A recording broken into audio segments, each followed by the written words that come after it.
The A. Johnson lumber yard in Bristol is closing. It says lumber No. operation. But the rights would go with the. Yeah, he went and logged all his wood, and then the place is but that's not my question. My question is about the bottle bill. It's something I've been very concerned about and very supportive of, and I was super disappointed that it didn't pass the override of the governor's veto, and I just can't believe the arguments against it seem so flimsy to me. Is there any chance of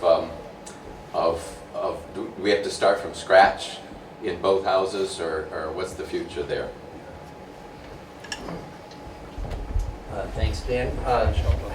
I've worked on there are certain things you work on in the legislature, you start to feel like it's Groundhog Day. Like we have had a whole series of bills on enhancing the bottle bill. So it dates to 1970. There were incredibly smaller number of things you could buy to drink back then. And now there are aisles and aisles in the store full of other things to drink, sports drinks, et cetera, et cetera. And those materials don't have the nickel deposit on them, and they generally go into single stream sorting. So single stream has been great in terms of getting more materials into recycling. But the rate at which things are reused and at the same level, sort of like a food grade container becoming a food grade container again, is lower, significantly lower, when you take all the recycling and put it together. If the truck comes into the back, gets crushed together, there's a lot of cross-contamination. There's always things thrown in to recycling that were never meant to be recycled. Things aren't completely empty, so you end up with contaminated recyclables. And because of that, they end up being often downcycled. So instead of a food grade container, now maybe it gets turned into a piece of decking or something else. Now, it's better than just having it go to a landfill, but it means that we're continually refining more oil and petroleum products into new plastic containers for the most part, and there's a lot of emissions when you create those containers, and a lot of wasted energy when you just end up burying them in a landfill because of the level of contamination. So the bottle bill said we could do better. We did do better. We know how to. Everyone in town remembers, sorting like probably blue glass or green glass or a brown glass, but it required more effort. And so some people said, well, we want to make it as easy as possible. And I felt like we could perform better if we all took a little extra time and energy to make that system work, to recycle at a higher rate and to keep things recycling glass bottles into new glass bottles, food grade plastic into new food grade plastic. When people were concerned about convenience, I reminded folks I was talking with that we didn't used to have blue bins that someone would come and pick up. Someone created a business around doing that. I have trouble believing that if we were recycling more materials, we might also end up with a green bin, and some business would show up to pick up the green bin, and that would be the returnables portion of things. And it was easy enough to imagine how you could handle the accounting, things like that. So we have a business model that said we're going to take ease over performance, I think, a little bit, and the bottle bill will have to be restarted again next session. Every biennium, it's a clean start, and we'll have to start over. I think the governor's concern about it was, well, since we created the bottle bill, we created the single stream system, why would you run two or make the original one even bigger? And for me, the answer is that because the bottle bill recycles higher quality materials at a higher rate with lower environmental impacts than the single stream version. I don't know when we'll come to the time when we finally decide we need to make things so we can recycle everything. And I think this is a good step. And in Vermont, we're way ahead of the people in the South that don't do anything. They throw everything in the garbage. And that's just plain unacceptable. I mean, I have a 1950s refrigerator in my garage that's still percolating great. You buy a refrigerator or any appliance today and the average lifespan is 5 years. That's ridiculous. So we got to lean on industry. You have to create a market for something. I remember when we used to be able to, the meat packages that came with the styrofoam in the bottom, you can't recycle those anymore. There's no market. And even the markets were overseas that were recycling. So somehow we have to create an industry that does recycle everything for us and be better at putting it in it. Vermonters are way ahead on this. Spence, you're up. Yeah, Bill, Spence Cotton from Weybridge. I actually find it easier to use this if you think of it as an ice cream cone. Really get into that. Jubilee, I know that one of the concerns you have is housing, both personally and professionally. And I'm reading a book now called As We Walk By, about how we ignore this problem as normal citizens, and yet it's right there in our faces. And I know it's a national problem, it's a systemic problem, but I know there are attempts in Vermont to do things about it. Could you tell us a little about what's going on? Thanks, Spence. So we just passed 2 really big bills out of the House and sent them over to the Senate. 829 and 879, they work together. 829 is what you'll hear is the housing bill, and it has a lot of different programs in it. There's legislation around the middle income home ownership program to help folks get into to buying their homes. But what it really focuses on is building affordable housing. And it has a funding mechanism built in that's some folks have been upset with. They did some last minute changes. So really how it's funded is there's a tax on the property transfer tax on homes that are over $750,000, which is still above the average home price sales in all over the state. They'll pay a little more, but for your average Vermonter, for anything under that, they actually pay a little bit less on the property transfer tax. And that's the biggest component of it. There is, for folks who make over $500,000 a year, they'll be taxed on that portion over the $500,000 again, $1,000 a year. It's like a new tax bracket, but only the portion they make over $500,000. And again, that's just a small portion of Vermonters. And what that'll do is that it's kind of a 10-year plan. We took a lot of testimony in my committee as well as the Housing and General Committee. And so in the beginning, we're going to spend more on building emergency shelters so that we can kind of move away from this hotel voucher program that really ramped up during the pandemic but has existed for decades. And then over time, so the first couple of years, a lot of the funds are focused on that, and then and also towards building affordable housing. And then over time, we'll have less of the need to spend it on shelters, and we'll be spending more and more on building affordable housing and mixed income housing around Vermont. This is really going to get us, we have not been building as much as we need, and so this is a way to get us there.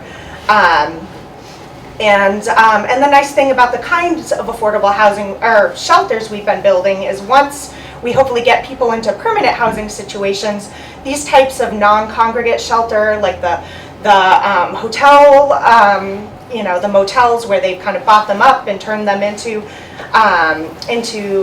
shelter and temporary housing. Those work really, really well for permanent supportive housing, which is another need. Not everyone can just move into rental housing and be successful. They have higher needs.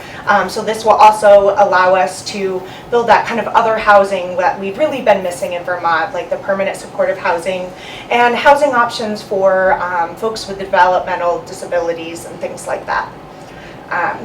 Next time. Charlie. Hi there, I guess along the same thing, what is going on with the bed and breakfast tax or whatever? Because that's adding housing and money, money to the community. And I have friends of mine that have a bed and breakfast, but it's a small like cottage. They turned away from renting just because they've had nightmares with renting. That once you get someone in and they don't pay their rent and everything, it's, with the Vermont laws, it's very hard to get anybody out. And now they're upset because they plan on part of this income for their retirement and they're gonna be taxed extra. And what's going on with that?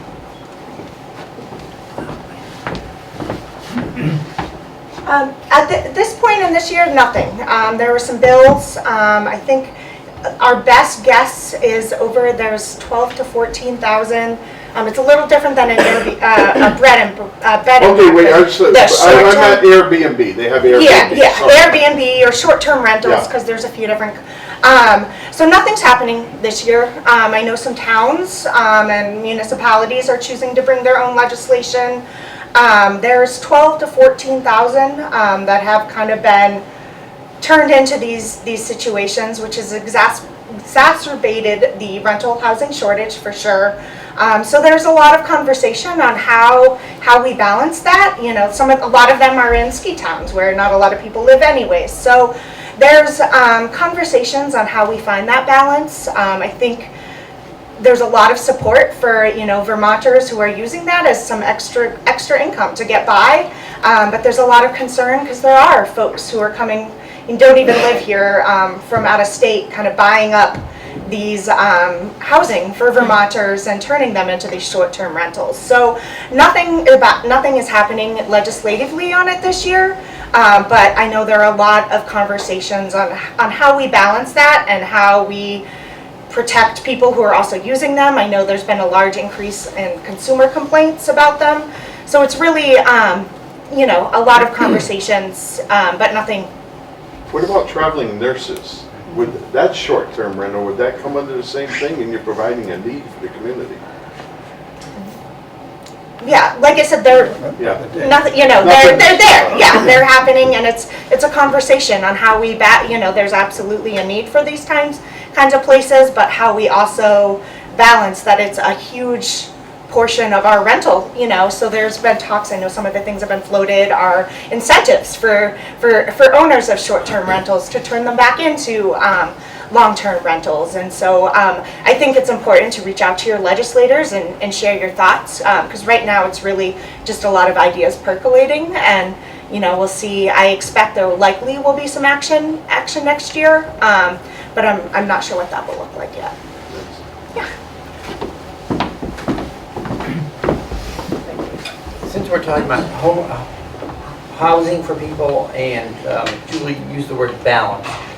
So we're if we're on the other side of the green, you could see Art Gibbs' old farm place across the way, and some people refer to him as the father of Act 250. Our committee is working on an Act 250 bill this year that's also going to get blended with the Senate's housing bill. And the key word for me was balance. We're trying to make sure that we grow and develop in ways that provide housing. We are short of housing, that is for sure. But we also have a unique pattern of settlement that I think many people value and would like to preserve. So the term we use most often is smart growth. Let's keep development clustered. So we're in a village center. There's Middlebury, there's areas where we say, okay, we could develop more densely, and also keep green spaces open. Right now there's a tremendous concern about the housing crisis, and one of the things our committee is working very hard to do is to make sure that the very positive contribution that Act 250 has made over the last 50 years is maintained. And we also need to be flexible. Good planning is good planning. It doesn't have to happen just through Act 250. When Act 250 was started, there was very little in the way of municipal town plans and planning offices, design and review boards, etc., bylaws around zoning. But now many more towns in the state have those, and they have a higher capacity to manage development in their own town better. But there are also many small towns that actually rely on Act 250 because they don't have a full-time board or zoning administrator, etc. So Act 250 is their sort of planning office on behalf of the town.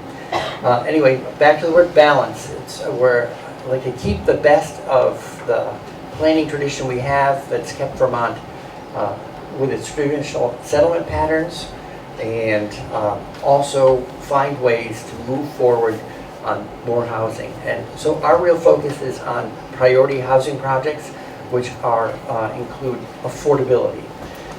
So the market will always be finding opportunities for itself, but where we can really fill in and help incentivize housing that is more affordable to Vermonters is through supports for the so-called priority housing projects. And we just have we have a large one going in Middlebury. I think it's roughly 200 units across from Budolph Acres, a housing development of the maybe 60s, 50s and 60s. So anyway, balance was the word that got me back up, and also because we're here in Art Gibbs' hometown.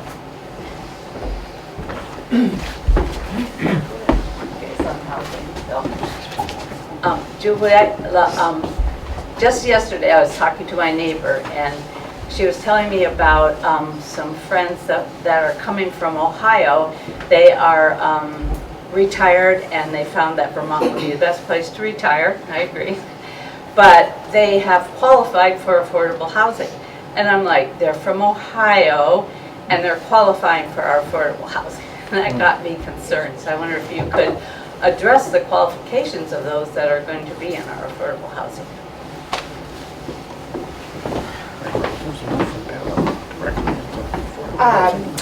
Yeah, I used to work for Addison Housing Trust, and so there are some specific kind of voucher programs where you have to already be a resident, but for the most part, as long as their intent is to live here, there is nothing on the books that would prevent them. I think Housing Trust can put a preference, and prioritize, or like our affordable housing providers can prioritize folks who are already residents of Vermont.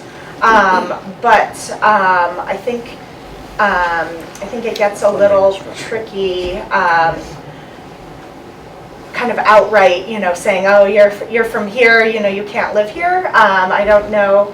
I can look into it, but I do know just at my time that was something that could happen if they weren't coming over to like take a voucher or something like that.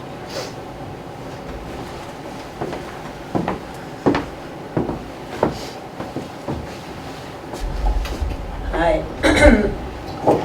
My name is Jan Louise Ball, and I'm from Addison. There's so much up right now that it's hard to decide what to talk about. But since we're on the housing thing, there's things that can be done, and I'm hoping that we can invoke our legislators and everybody to get involved. We really need to start making farms for people, buying up our farms that are falling apart, and turning them into places where we can put people out in the country doing things that they love to do, living a good life, being taught things. And I've had this idea forever, but I'm a dreamer, and it just doesn't go through. And these people that are moving here and building $40 million houses, I know of one that was built, they need to be taxed higher somehow to pay to be able to live here in this beautiful state that we've taken care of all this time. I don't know how that can work. Chris, I invoke you to think into it. I don't know. I know that there's so many things that need done right now, and it must be overwhelming for you, and I thank you very much for all that you do. It's huge. But the housing thing, we need to look outside the box. These farms could be turned into places with huts on the land where they each have a hut and they share the main house with a laundry and a kitchen and everything that they need outside of what they've got in their little hut. And we need to start doing composting toilets. I mean, come on. This is ridiculous. We can plant a tree in a hole after we've gone in it for a long time. A beauty tree that we don't eat on. There's so many things that we can do that we're not doing. And I'm inviting our legislators, our citizens, everyone to step and look outside the box. Our children are suffering like crazy. I mean, it's ridiculous what this world is right now. And if we don't step up to the plate, we don't have a lot more time. And I know that we're all elders in here, and we seem to be holding the fort down. And I don't know where the young people are, but I'm just seeing these $40 million houses going up, and I'm really concerned about it all. And I don't know how you can speak to that somehow, getting them to pay more, help out, be responsible. Thank you. You're all doing a great job. It bothers me the amount of resources they're using to build those big homes. Pardon?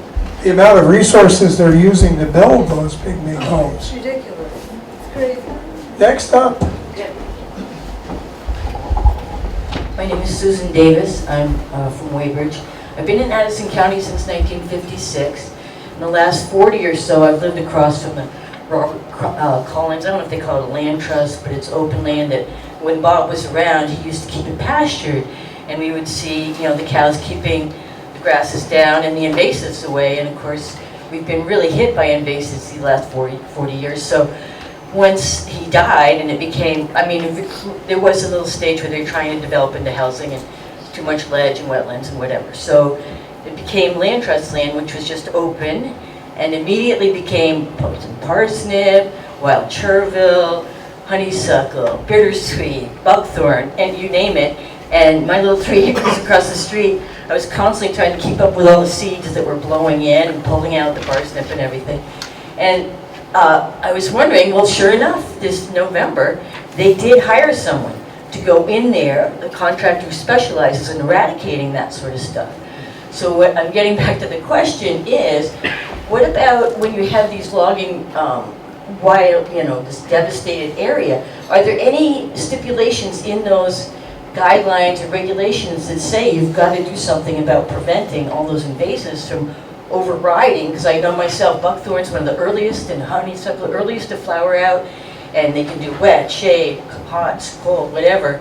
So are they going to invade that area, or are there any regulations that will help prevent that from just becoming a total wasteland of invasives?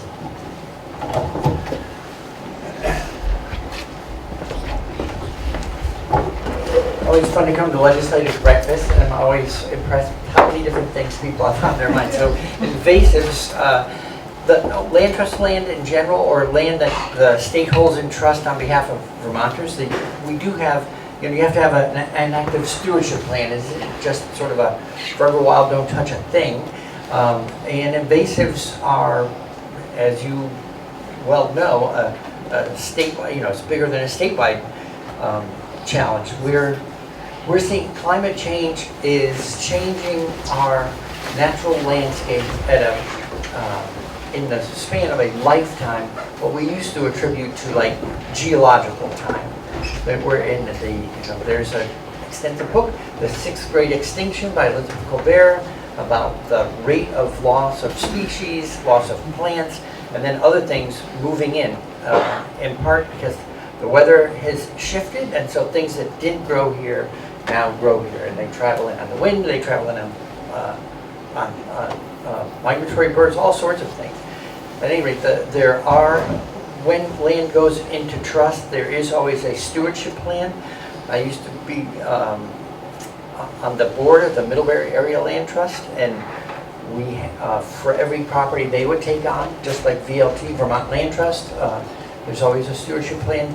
I think what I'm thinking about is I need to go back and look and see if they are being modernized to address invasives, because I think for the most part, the maintenance plans focused on that development, that was precluded by the land trust, that no one was actually going in and building something or changing something. But it wasn't, I don't think, that much around the maintenance of species or cutting parsnip or moving chervil or, whatever it is. So I will, thanks for the question. I'm going to check in with the state and also the land trust to see if those plans are starting to address the fact that we have problems, especially when I talk to people who are logging buckthorn. It's an incredibly good, it's a great survivor. It fills in places where other things can't make it, and then it chokes out other things that would come up. So thanks for the question. I'll do a little work and get back to you by email. How many of you 30 years ago were seeing possums in Vermont? That's not 30 years. Heidi? So I'm Heidi Willis, and I live in Salisbury, and yeah, lots to think about here. My ultimate question will be about education and education funding, because education to me is, I'm a retired teacher, and we're at a rock and a hard place. But that also ties into the planning that we're talking about, and ties into the legislation passed last year, which I fully supported, which supports us setting aside 30% of Vermont by 2030 in conserved land, and then 50% of Vermont by 2050 in conserved land, which I think is visionary. But ultimately, it also brings up the question that I try to repeat a lot these days is, what is Vermont going to look like when it's full of people? I mean, and will we know that before we get to it or after it's happened and it's overfull of people? So that's just I hope legislators, you can keep that kind of thought in your mind. But the land use planning ties in with the education, because now we've tried consolidating schools. Some schools are not interested in consolidating. They don't want their kids to spend 3 hours a day on the bus, and that's not healthy for kids. So I'm not sure what the answer is, but I'm curious where things are standing right now. You guys have a lot to wrestle with this year, so I appreciate it.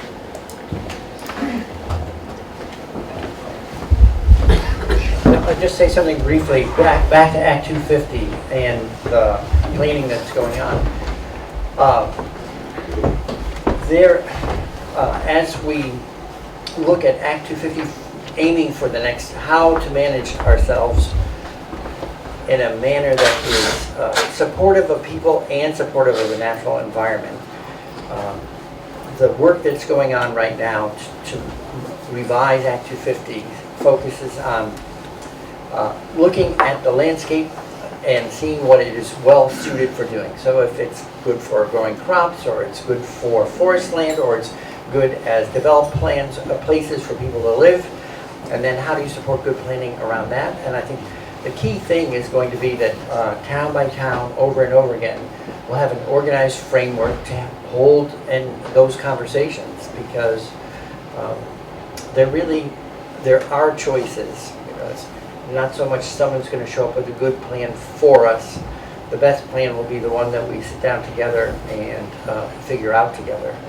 The serious side of that, be optimistic badge, is that someone said, well, how can you be optimistic after all the troubles we're in? I said, because Vermonters have still kept a sense of community enough so that they can sit down together in a room and have a civil conversation over a difficult issue and agreeably come to a way to move forward together. And as I've watched things around the country and looked at bills that I've worked on, a fish and wildlife bill that became very controversial, for me, one of the most important things we can do is maintain that sense of community, compassion, interest, curiosity, mutual respect that lets us sit down in a room and figure things out together, because no one's going to be showing up to give us an answer. We're going to muddle through on our own, and I have a lot of confidence that we'll figure things out pretty well. Can Can I just add something? Go right ahead. On the education component, last week on Thursday, the House Ways and Means and the House Education Committee held a joint hearing for legislators to just kind of come in and spitball their ideas on paths forward. I listened to it on my drive back yesterday, or Friday, and so it's a good, you can see kind of the thoughts. I think nobody has the solution right now. They're just kind of taking in ideas and trying to chart a pathway forward. But I would suggest going on to, you can go to the either the House Ways and Means or the House Education YouTube page. We also kept losing power on Thursday because of the storms there, so it's broken up into 3 YouTube videos, and if you want to connect me, I can send you a direct link after. I think for me, it was really eye-opening on where everybody's coming from and what people see as the solution.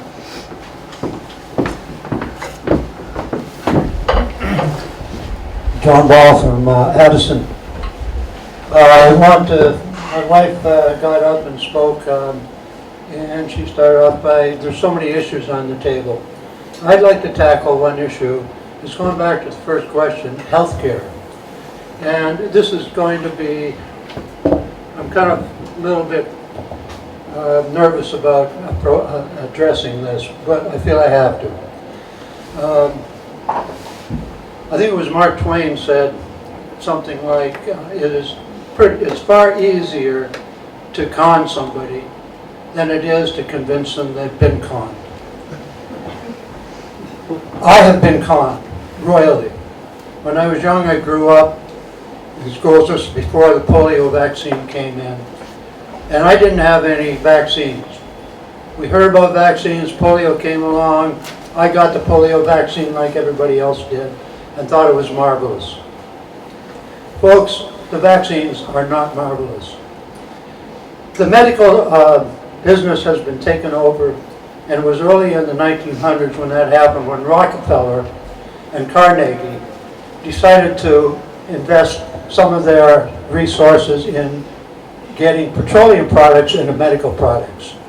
And at the time they demonized all natural medicine, homeopathics, acupuncture, Chinese medicine, anything that we knew of that had been working for our species for years, they demonized, and it went out of sight.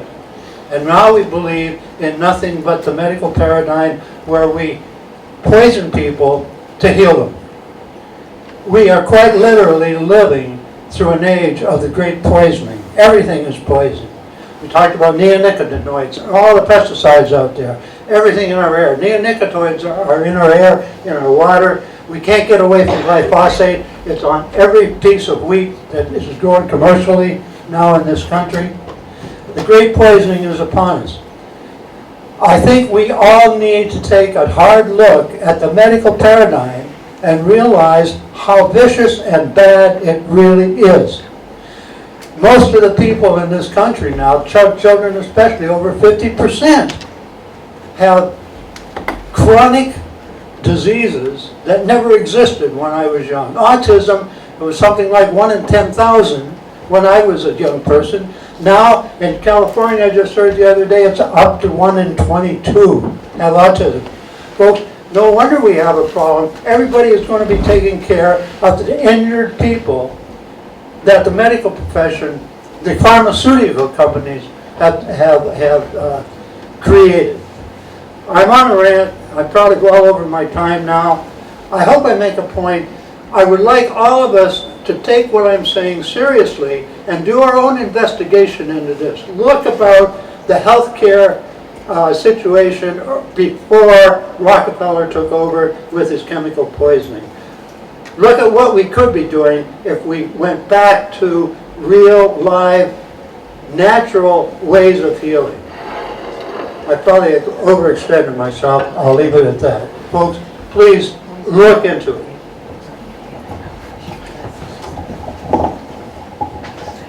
My name is Lois Farm. I'm a retired RN.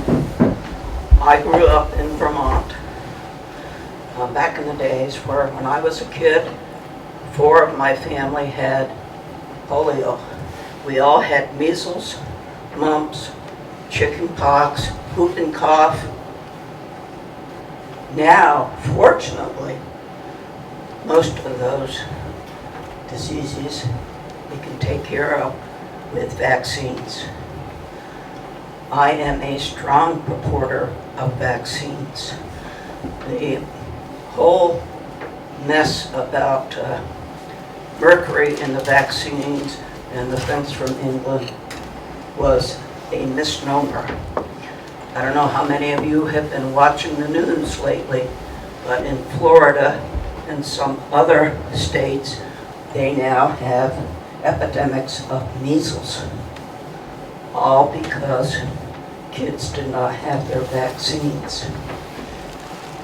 My last 10 years before I retired officially was as a school nurse in Essex Junction, granted Chittenden County. But we're not talking about new Americans. We're talking about those folks born in Vermont. Out of the 100 kindergartners that we were going to start in September, only 90 of those had been vaccinated. 10% is a big number when it comes to those. I took care of a patient, a woman that had chicken pox inside her lungs. She insisted her kids have vaccines, but she didn't. She died. If any of you have ever seen, I've seen a person with tetanus, and I'm not 110 years old. I mean, we're talking, these diseases are still around. Smallpox has not been eradicated. We think it has. So when you think about measles, mumps, chicken pox, there are a lot of, I now have a chronic lung disease which is based upon my having whooping cough when I was a kid. Not my parents' fault, they didn't have DVDs then. But I think we need to really cautiously think about what we're doing to our kids. And some medicines are really beneficial.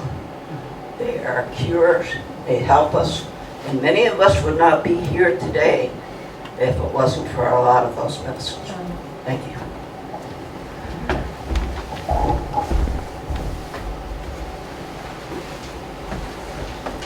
Charlie? Chris, I was wondering what was going on with your fish and wildlife bill. You know, where is it at and everything, and you know, I still have some concerns about it. Sure. You know, I have friends that talk about it, and it's all right for everybody to have a voice at the table. Yep. But I think some of those voices ought to have a piece of the pie. They ought to be able to pay in, like our hunters, our trappers, our fishermen, and things like that. I know you mentioned about a certain program that you belong to. Maybe they should all do it. Maybe the organizations that's supporting this should have their members say, hey, you want to do this? Fine, let's throw some extra money into the pot here so we can keep things like the Salisbury Fish Hatchery open, other different things going on, so.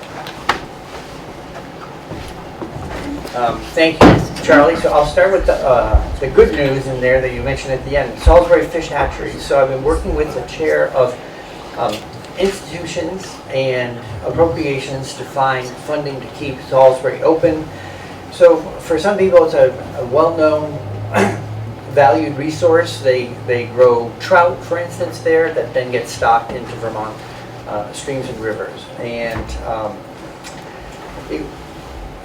I think we will keep it going. And the challenge is that 5 years out, they were seeing that it might not get relicensed for water quality issues because of the amount of phosphorus that it's discharging. And we've been working ever since the 2015 Clean Water, well, before that, but we really picked up the pace with the 2015 Clean Water Act in Vermont to try to reduce phosphorus getting into water because it supports things like algae blooms. So water quality is a well-shared, no longer debated challenge in terms of wanting to get the work done.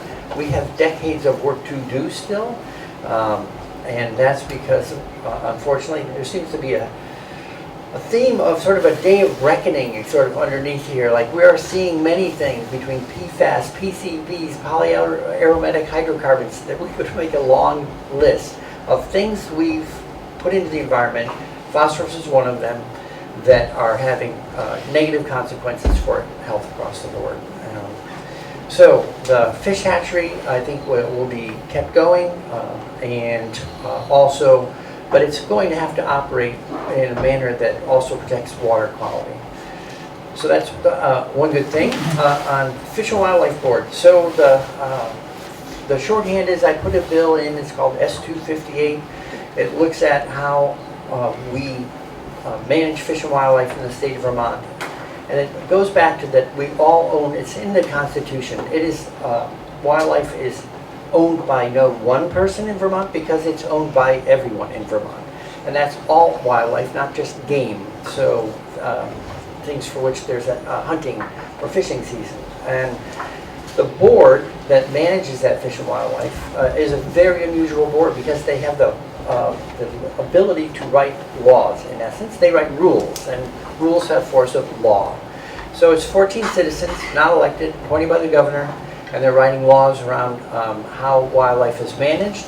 But it's held in trust by all of us. So there's been a tension between the fact that about hunting licenses in Vermont, roughly 9.9% of Vermonters hold them, but the board was 100% folks with hunting licenses. I'm a supporter of hunting. I have nothing against it. What was disturbing, though, for many people is that 90.1% of the population could never participate in that board's discussions about management of all wildlife, not just game, but all wildlife and the habitats that they live in, because they go hand in hand. So the bill says the board going forward becomes advisory. It's not going to write those rules anymore.